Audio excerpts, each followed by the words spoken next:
Hello dear students. So now we are going to study the organization theory. Organization theory means the theories which explain about the organization. About the organization means कि organization में अब organization की building को तो explain नहीं करेंगे.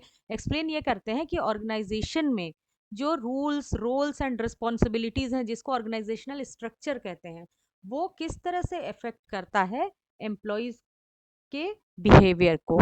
Okay. So organisational theories क्या होती है, जैसा यहाँ लिखा हुआ है, describe relationship among organizational variables. Organizational variables कौन से होते हैं जिनको ऑर्गेनाइजेशन में हम चेंज कर सकते हैं.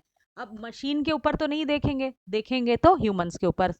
Next, identify parameters of organization which predicts the effect of organizational structure on the performance and behavior of humans in the organization. अब जैसा कि मैं हमेशा आपको बताती हूँ, इसमें से कीवर्ड्स निकालते हैं. पैरामीटर्स ऑफ ऑर्गेनाइजेशन, ऑर्गेनाइजेशन में कौन कौन सी ऐसी चीजें हैं, कौन कौन से बेंचमार्क्स हैं, ठीक है, जो कि ये बताते हैं, predicts the effect, effect predict करते हैं किस चीज का, ऑर्गेनाइजेशनल स्ट्रक्चर का. जैसा ऑर्गेनाइजेशनल स्ट्रक्चर का मैंने स्ट्रेटेजिक मैनेजमेंट में आपको वीडियो दिया हुआ है, बहुत अच्छा वीडियो है वो. उसमें मैंने बताया हुआ है कि ऑर्गेनाइजेशनल स्ट्रक्चर किस चीज को डिफाइन करता है. ऑर्गेनाइजेशनल स्ट्रक्चर इस चीज को डिफाइन करता है कि किस तरह से डेलीगेशन ऑफ रिस्पॉन्सिबिलिटी है, मतलब कि क्या स्ट्रक्चर है ऑर्गेनाइजेशन का, रोल्स एंड रिस्पॉन्सिबिलिटीज का, मतलब ओनर है वही मैनेजर है, उसके अंडर में ही सारा स्टाफ है, या ओनर है उसके अंडर में मैनेजर है, मैनेजर के अंडर में स्टाफ है, या फिर ओनर है उसके अंडर में अलग अलग डिपार्टमेंट है, अलग अलग डिपार्टमेंट के अलग अलग कॉर्पोरेट मैनेजर्स हैं, और कॉर्पोरेट मैनेजर्स के नीचे बिजनेस लेवल मैनेजर्स हैं. तो इन सारी सेटिंग्स डिफरेंट ऑर्गेनाइजेशंस में जो होती है उसको ऑर्गेनाइजेशनल स्ट्रक्चर कहते हैं.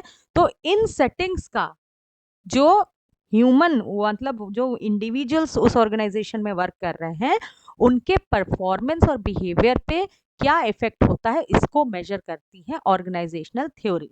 तो अगर इन शॉर्ट आप डेफिनेशन लिखना चाहें, if you want to write down, you can write down that organizational theories try to study how the organizational structure affects the performance and the behavior of humans in the organization.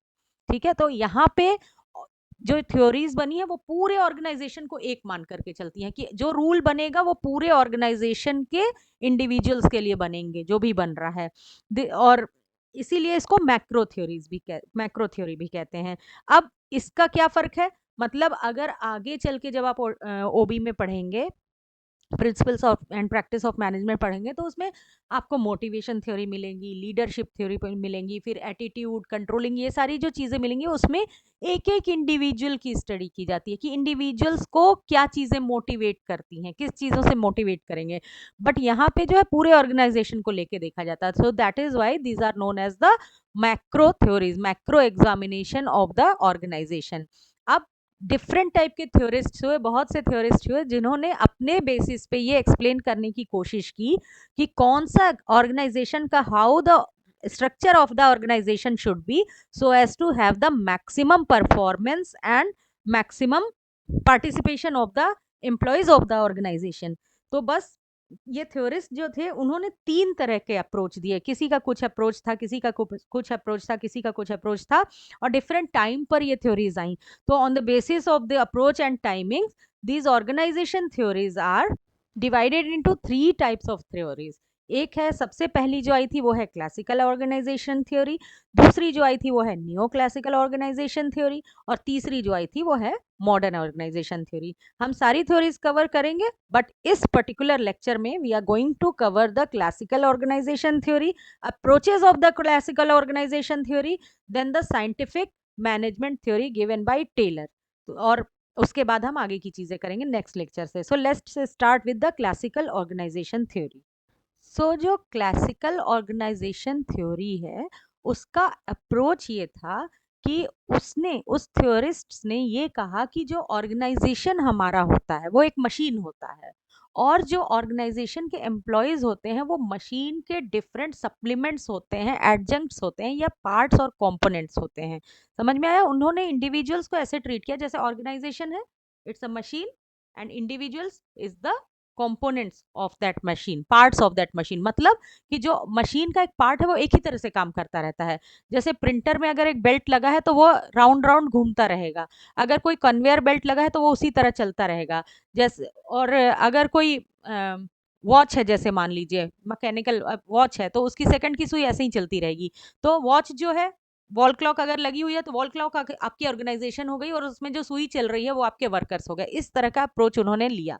So organization is a machine and humans are different components of that machine. हालांकि इस चीज को लेके बहुत आगे dissatisfaction हुआ, वो हम आगे पढ़ेंगे, but this was the base of the classical organization theory. और इन थ्योरीज को मशीन थ्योरी, क्योंकि अब मशीन ही मान रहे हैं तो इसका नाम मशीन थ्योरी रख दिया, स्ट्रक्चरल थ्योरी और फिजियोलॉजिकल थ्योरी भी कहते हैं।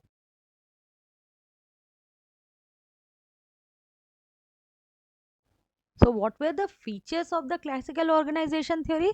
First feature is that it is built on accounting model. अब accounting model क्या होता है? accounting model का मतलब ये नहीं कि आप सीधे डेबिट क्रेडिट करने लगे। accounting model मतलब accounting हम कैसे करते हैं, सेट स्टैंडर्ड्स है, क्या क्रेडिट होगा, क्या डेबिट होगा, क्या चीज टैक्स आएगा, कैसे इंटरेस्ट डेबिट करना है, उसी मॉडल के बेसिस पे आप उसको फिट कर देते हैं। उसी एक स्टैंडर्डाइज्ड मॉडल है। उसी तरह ये जो क्लासिकल थ्योरी है उसने कहा कि एक स्टैंडर्डाइज्ड मॉडल होगा फॉर द एम्प्लॉइज, वर्कमैन, और उसी पे उनके फिक्स कर दिया जाएगा। इसलिए कहते हैं based on accounting model. So if you want to write down, you can write it down that the or classical organization theory was built on an accounting model, which meant that, or which means that, there will be a standard format or structure of the workers, and workers will have to work in that particular condition or in that particular structure. Second point is maximizes neatness and control. आगे हम पढ़ेंगे तो आपको समझ में आएगा। चीजों को स्टैंडर्डाइज कर दिया गया, मतलब आपको ये काम करना है, पर्टिकुलर काम, तो आप यही काम करोगे। फॉर एग्जाम्पल, अगर मान लो कोई चॉकलेट मैन्युफैक्चरिंग कंपनी है, तो एक एम्प्लॉय को दे दिया गया कि आपको चॉकलेट का मिक्सचर बैटर बनाना है, तो आप बैटर बनाओगे डेली और बैटर बनाना शुरू कर दो। दूसरे को बोला गया कि आप इस बैटर को, जब वो सॉलिड बन जाता है तो उसको कट करने का काम करोगे, तो उसको पता है मुझे आकर के कट करना है। तो बिल्कुल ऐसे रोबोट्स की तरह उनको काम दे दिया गया, जैसे मशीन होती है कि काम करती जा रही है करती जा रही है। सो एक तरह से देखो तो आज के डेट में जो आर्टिफिशियल इंटेलिजेंस आ गया है कि मशीन ही ह्यूमन का काम कर रही है, तो going back to that era, वहां पे क्या सो जाता है कि ह्यूमन ही एआई जैसे काम करे, मशीन की तरह काम करे। सो अगर उस तरह से काम करेंगे तो नीटनेस और कंट्रोल भी बढ़ जाएगा। कंट्रोल कैसे बढ़ जाएगा? जब मैनेजर को पता है कि इसको क्या काम करना है तो वो उसको ज्यादा अच्छे से कंट्रोल कर सकता है। ऑन द वाइस वर्सा, जब किसी पर्सन को, जब किसी वर्कमैन को पता है कि मुझे क्या काम करना है, तो उसका उस काम पे कंट्रोल ज्यादा होगा। इसको इस तरह से कर सकते हैं। So if you want to write down, you can write down this point also, that because of the standardized roles given to the employees or standardized procedures needed to be followed by the employees, this theory emphasized on or maximized the neatness and control of the work done in that organization. ये हो गया, ठीक है। Third point है emphasis on detection of errors and controlling them after they have happened. तो एक चीज होती है सिक्स सिग्मा। सिक्स सिग्मा में हम क्या करते हैं कि पहले से ये सोच लेते हैं कि कहाँ पे एरर्स हो सकती हैं और वो एरर होने के चांसेस को हम हटा देते हैं, जिससे काम में परफेक्शन आ जाए। बट ये थ्योरी ने क्या किया कि पहले सबको स्टैंडर्डाइज्ड वर्क दे दो, किसको क्या करना है ये रिस्पॉन्सिबिलिटी दे दो, और फिर देखो कि कहाँ एरर हो रही है और उसको ठीक करो। तो you can say that it was the opposite of six sigma approach. और सिक्स सिग्मा अप्रोच जो है वो आजकल का अप्रोच है, मॉडर्न अप्रोच है, ठीक है। उसके बाद फोर्थ है assumes manpower to be homogeneous and relatively unmodifiable। मतलब अगर इसको काम दे दिया गया, अगर 5 इंसान को, 5 वर्कर्स को ये काम दे दिया गया है, that you come and you start making the batter of the chocolate, then they will start keep on doing that and they are not easy to be modified, ठीक है। नेक्स्ट है कि it is a centralized approach, ठीक है। Centralised approach का मतलब कि एक कंट्रोलिंग मैकेनिज्म होगा जिससे कि सारे के सारे वर्कर्स कंट्रोल हो रहे होंगे। सेंट्रलाइज्ड अथॉरिटी होगी, एक अथॉरिटी है जिसको जो सारी चीजों को कंट्रोल कर रही है। अब आगे हम पढ़ेंगे कि इस सेंट्रलाइज्ड अथॉरिटी के अंदर अलग अलग फंक्शनल मैनेजर्स दिए गए थे वो अपने स्टाफ को कंट्रोल करते थे। तो आगे जो मैनेजर्स के फीचर्स आएंगे या फिर ड्यूटीज ऑफ मैनेजर्स आएंगी उसमें हम देखेंगे, ठीक है।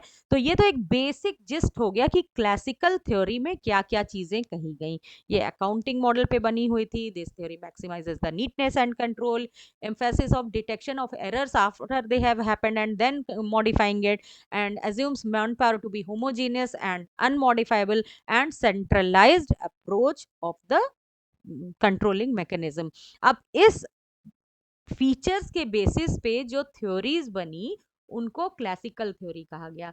क्लासिकल थ्योरी बनाने वाले, लिखने वाले भी जो थ्योरिस्ट थे उनका भी दो तरह का अप्रोच था। So based on the approach of the classical theorists, classical organization theorists, write it down if you want to, based on the approach of the classical organization theorists, there are two types of classical organization theory. First is the theory which emphasizes on the technical aspect of the organization, and second is the theory which, you can write it down, which emphasizes on the structural aspect of the organization. Technical aspect of the organization includes the theory of scientific management, which focuses on how each individual can be made more efficient. मतलब technical aspect of organization, पहले ये लिख लो अब इसको समझो। Technical aspect of the organization वाली जो थ्योरीज थी उन्होंने ये देखने की कोशिश की कि कैसे हर एक वर्कर को और एफिशिएंट बनाओ, हर एक वर्कर को और एफिशिएंट बनाओ, मतलब बिल्कुल उसको साइंटिफिक वे में मैनेज करो, इसलिए उसको कहते हैं साइंटिफिक मैनेजमेंट थ्योरी। और दूसरा structural aspect of the organization की वो इस पे फोकस करती है कि how the individuals collectively can be more efficient, इसलिए उनका कैसे स्ट्रक्चर बना जाए, कैसे एडमिनिस्ट्रेशन किया जाए। तो this theory is known as the administrative theory. Again telling you, on the basis of the approach of the classical organization theorists, there are two types of classical organization theory. First is the technique which focuses on the technical aspect of the organization. The technical of the aspect of the organization means how each individual can be made more efficient. This theory is known as the scientific management theory. And second is the theory which focuses or emphasizes on the structural aspect of the organization. Structural aspect of the organization means how the individuals can collectively be made more efficient, and this theory is known as the administrative theory of classical theory.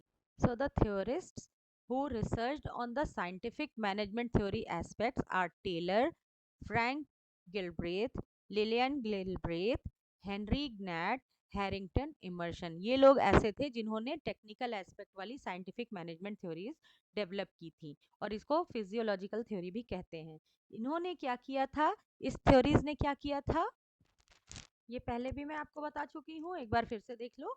Investigated, देखो लिखा हुआ है, investigated the effective use of human beings in an organization and considered studying the use of human being as adjuncts, adjuncts means supplements, to machines in performing the routine task. routine task मतलब daily, वही जैसे chocolate manufacture हो रहा है, daily आना है, batter बनाना है, उसको फिर सॉलिड करके, उसको कट करके, फिर उसको मैंने उसमें डालना है, मशीन में डालना है, मशीन में डाल के फिर पैकेजिंग करनी है, तो रूटीन टास्क हो गया ये।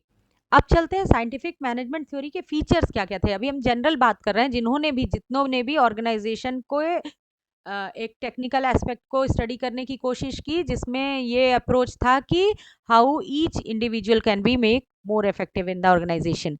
So the first feature was that this theory was concerned about the task performed at the production floor or at the operative level, जैसा कि मैंने अभी पहले भी आपको बताया। और ये बहुत इंपॉर्टेंट पॉइंट है, जहां पे भी आप प्रोडक्शन फ्लोर लेवल की थ्योरी या ऑपरेटिव लेवल की, जहां पे एक्चुअल प्रोडक्शन का काम हो रहा है, पढ़ेंगे तो आप समझ जाएंगे ये साइंटिफिक मैनेजमेंट थ्योरी की बात कर रही है। Scientific management theory is the theory जो कि प्रोडक्शन फ्लोर लेवल और ऑपरेटिव लेवल पे ही एम्फसाइज करती है, ठीक है। उसमें क्या होता है प्रोडक्शन फ्लोर लेवल पे, सेकंड पॉइंट देखिए कि इसमें लार्जली रिपीटेटिव वर्किंग आवर्स होते हैं, ये भी मैंने आपको एक्सप्लेन कर दिया है, largely repetitive working task so that the daily activity of the worker can be divided into larger number of cyclical repetition of the same closely related activity. ठीक है, लार्जर डेली रूटीन वही कर रहे हैं, daily आप आ रहे हैं, batter बना रहे हैं, तो डेली रूटीन को देख करके ये बता दिया गया कि इसके प्रोडक्शन में ये पर्टिकुलर टास्क होते हैं, इन पर्टिकुलर टास्क को हम इन रोल्स में डिवाइड कर सकते हैं, और ये रोल ये पर्टिकुलर पर्सन करेगा। तो एक तरह से एक मशीन बना दी ना आपने, कि एक ऑर्गेनाइजेशन है दैट इज अ मशीन, वहां पे क्या हो रहा है, चॉकलेट बनाने का काम हो रहा है, वहां पे मशीन के पार्ट्स कौन है, वर्कर्स हैं, वो आए, एक ने फटाफट बैटर बनाना शुरू कर दिया, दूसरे ने उसको सॉलिड करके मशीन में डालना शुरू कर दिया, तीसरे ने पैकेजिंग का काम शुरू कर दिया, चौथे में मैन्युफैक्चरिंग लाइन पे ये देखने का काम शुरू कर दिया कि कोई डिफेक्टिव प्रोडक्ट तो नहीं निकल रहा है प्रोडक्ट लाइन से, उसको एक्सेप्ट या रिजेक्ट करने का काम शुरू कर दिया। एक तरह से ह्यूमंस को ही फिट करके मशीन्स बना दी।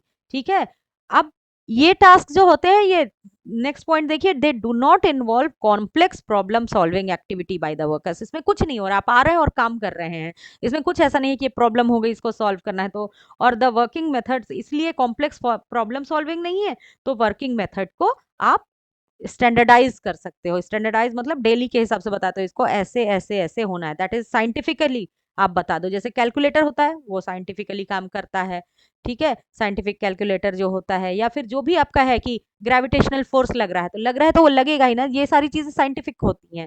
ठीक है, अब चलते हैं कि टेलर जो है उन्होंने साइंटिफिक मैनेजमेंट थ्योरी को काफी आगे बढ़ाया, और उन्होंने मैनेजर्स के फंक्शंस दिए, और फिर साइंटिफिक मैनेजमेंट के प्रिंसिपल्स दिए। So Taylor is known as the father of the scientific management theory. So the functions of managers which was identified by Taylor was, ये बहुत important है, तीन चीज, replacing the rule of thumb with scientific determination of each element of a man's job।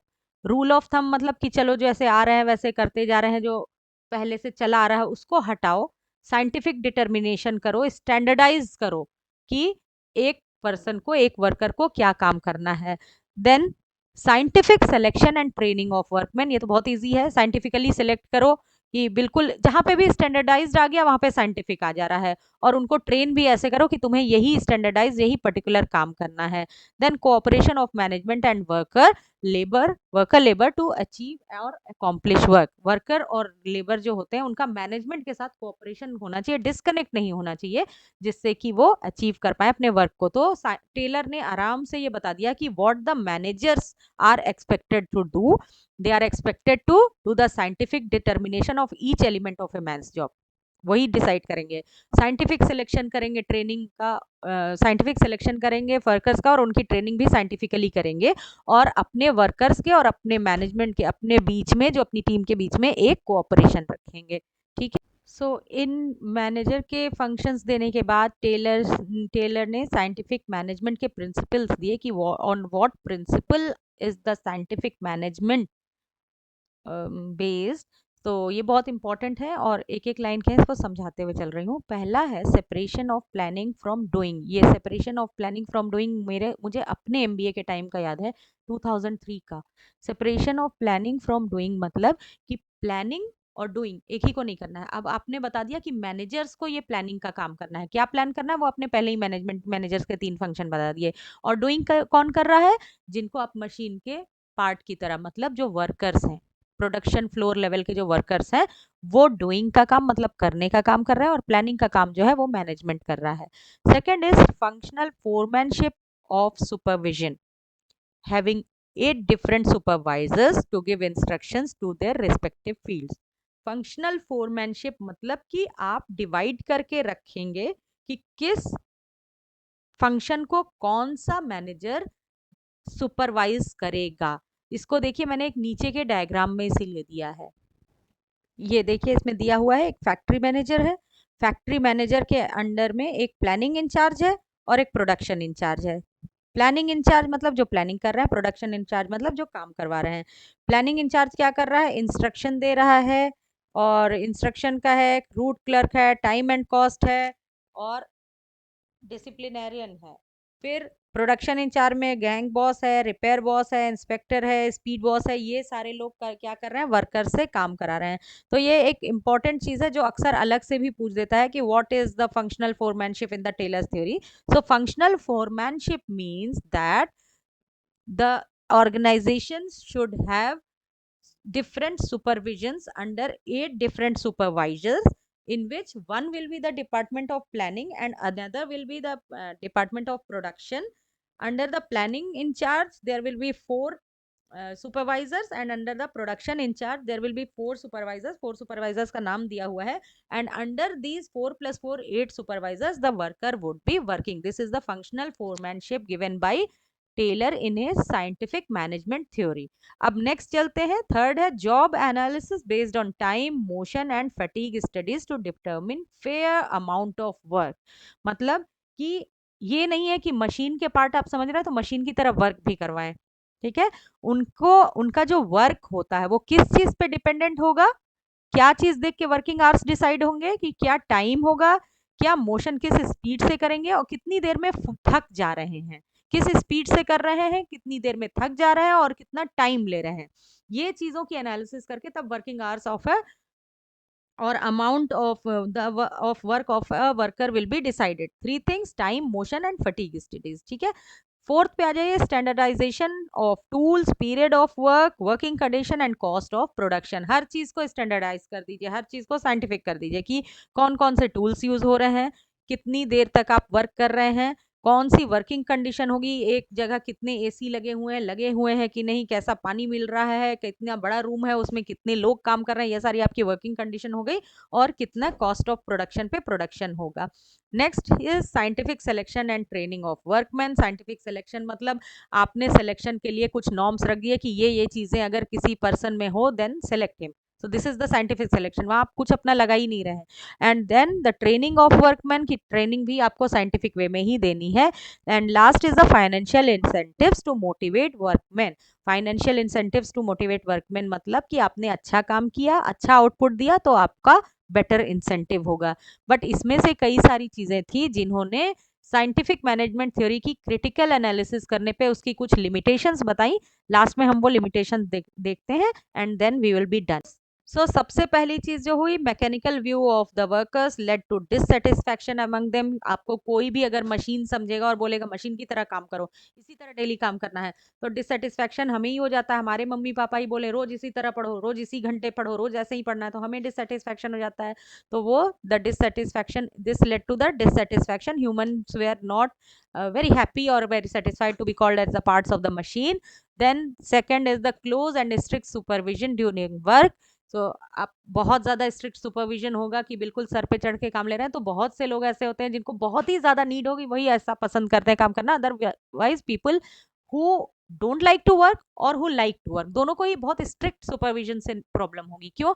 Those who don't like to work, उनको तो लगेगा अरे यार सुपरविजन में काम करना है, मैं इतना काम नहीं कर सकता। And those who like to work, उनको लगेगा कि इनको तो मेरे काम पे ट्रस्ट ही नहीं, इतना ज्यादा सुपरविजन, कुछ मुझे इंडिपेंडेंटली काम करने की फ्रीडम ही नहीं है। तो अब इसको रिलेट करते हैं, कर सकते हैं मैस्लोज नीड हायरार्की थ्योरी से, लेकिन अभी छोड़ते हैं, ठीक है। और फिर है lack of scientific standardization of work. मतलब कि हर चीज का साइंटिफिक स्टैंडर्डाइजेशन नहीं हो सकता है। आप ये नहीं कह सकते हैं कि एक पर्सन में ये चीजें ही होंगी, एक पर्सन को आके ये चीजें ही होता है। उसमें बहुत सारी चीजें होती हैं, बहुत सारे अदर फैक्टर्स होते हैं जो इफेक्ट कर सकते हैं उनके स्टैंडर्डाइजेशन ऑफ वर्क को, जिसको साइंटिफिक मैनेजमेंट थ्योरी ने did not take into consideration. And there was a differential price rate system. Differential price rate system को मैंने यहाँ पे एक्सप्लेन भी कर दिया है। दैट, देखो क्या लिखा है, the worker who exceeds the standard output. मतलब आपने दे दिया कि एक दिन में 100 बनाना है, जिस वर्कर ने एक दिन में 100 से ज्यादा 110 बना दिया उसको आप ज्यादा पैसा दे रहे हो, और जिसने 100 बनाया उसको नॉर्मल पैसा दे रहे हो, जिसने 100 से कम बनाया उसको और ज्यादा कम इंसेंटिव मिल रहा है। तो दिस वाज द डिफरेंशियल ये price rate system which led to the dissatisfaction among the employees. ये सारी चीजें के बाद this is the scientific management theory of the classical organization theories. अब यहाँ पे ये खत्म होती है। इसके बाद जो आई थी वो एडमिनिस्ट्रेटिव थ्योरी थी, जिसको हम नेक्स्ट क्लास में करेंगे। इसमें आई होप ये आपको सबको समझ में आया। इसमें कुछ ज़्यादा टफ तो है नहीं, but still if you have any question do put it in the comment box and I would be happy to answer. Thank you everyone.